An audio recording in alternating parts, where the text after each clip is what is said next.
Mask! Copy! This is Venom, but you already know that, and the whole world does. This movie is hilarious, but not in the way it's supposed to be. The story makes no sense, the humor feels awkward half the time, and somehow, that's what makes it entertaining. So in this video, I'm breaking down everything wrong with this movie. Let's start from the beginning. The main character in this movie is Eddie Brock. He's basically just a normal American guy living a pretty stable life. Nice apartment in California, a successful career as a famous news reporter, and a relationship that looks like it's heading toward marriage. Then we've got Carlton Drake. He's this billionaire scientist obsessed with space exploration. He was basically introduced as a genius humanitarian who cured cancer. He's loved by the public, but behind the scenes, he's secretly experimenting with these weird alien symbiotes he brought back from space. His whole goal is making humans survive anything, except he's testing it on random homeless people who never volunteered for any of this. Now here's where things already start to wobble. Eddie's boss tells him to go interview with Drake. Picture this, he's supposed to do a normal interview, but instead, Eddie steals government files from his girlfriend's computer and straight up confronts Drake about people being killed in his science experiments with zero backup plan. Oh! You're fired, Eddie. I can't trust you. Plus, his girlfriend gets fired because of him, and they break up. Fast forward 6 months. Eddie's life has completely fallen apart. He's alone and stuck in a cheap apartment, drowning in bills he can't even pay. But out of nowhere, a random scientist working for Drake suddenly shows up and asks him for help exposing Drake. I don't even get why she does this. Eddie is not even a journalist anymore. Instead of going to the FBI, she goes to him and risks her life for basically no reason. It just doesn't make sense. Nobody in real life would take that kind of risk. Anyway, she drags him to Drake's research facility and tells him how Drake gets these space symbiotes. Aliens. He immediately starts taking photos and then stumbles across a kidnapped woman. Her name is Maria. She's the one who used to deliver newspapers to him. He breaks her out, and for like 30 seconds, this movie becomes a shitty horror movie. Then boom, Eddie gets his superpowers. But here's the weird part. He doesn't realize he can run on walls, punch through locked metal doors, or tear through fences like they are nothing. But that's not even the only thing wrong with this movie. Drake also has no idea who broke in and stole his symbiote. The guy who supposedly cured cancer somehow doesn't have security cameras watching his alien specimens. Anyway, Eddie starts acting weird. Hungry. Oh, God damn it. But Eddie makes everything worse. He tries to convince his ex that Drake is a bad guy. The funny thing is, she already knows how bad he is because she's the one having government's top secret information. So the whole let me explain this to you moment feels pointless. Everything in this movie just happens randomly. Eddie starts freaking out, and her new boyfriend takes him to the hospital for an MRI scan. Eddie is shaking, clearly not okay, but the doctor just looks confused and doesn't even notice what's going on. The symbiote is literally showing up on the screen, and the doctor still doesn't bother checking what's inside Eddie's body. He just lets him go home.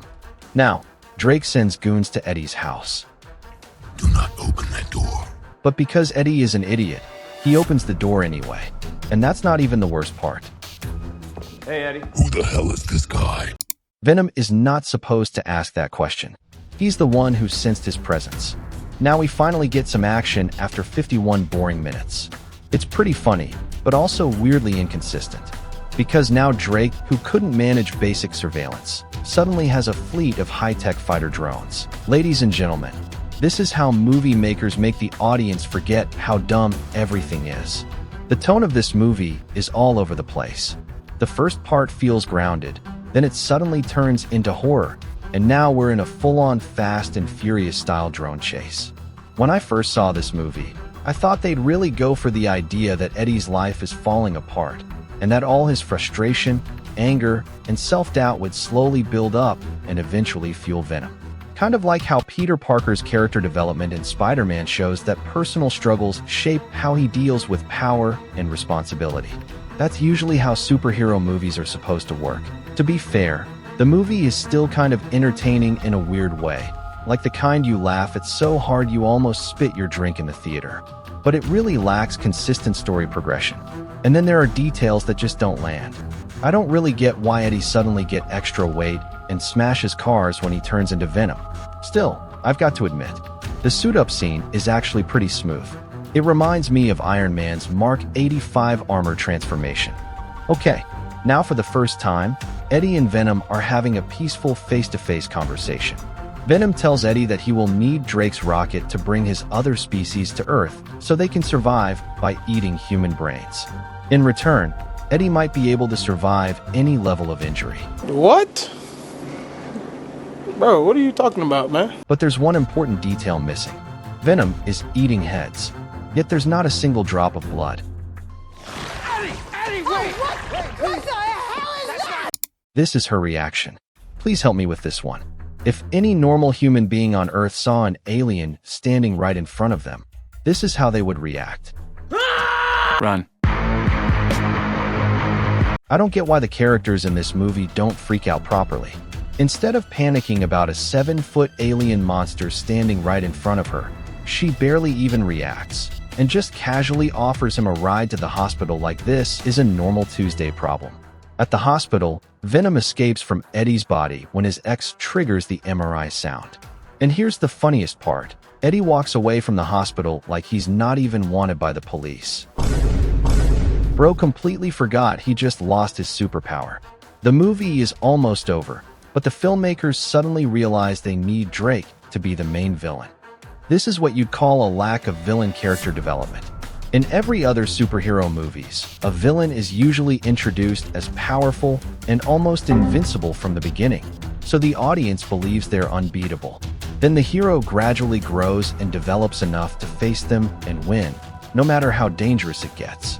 That's how you properly build tension and stakes.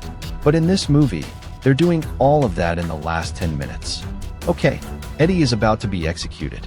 But Venom takes over his ex's body and bonds with Eddie again. So Venom and Eddie decide to walk back to the secret evil lair. Then the two symbiotes start fighting. Then the two characters fight without their symbiotes. The end is predictable. The black monster beats the gray monster. The day is saved. Then the credits hit. That is it. My entire 2 hours and popcorn just wasted for just 10-minute fight. This is almost the shortest hero to villain fight scene in movie history. Basically, I'm not saying this movie is terrible.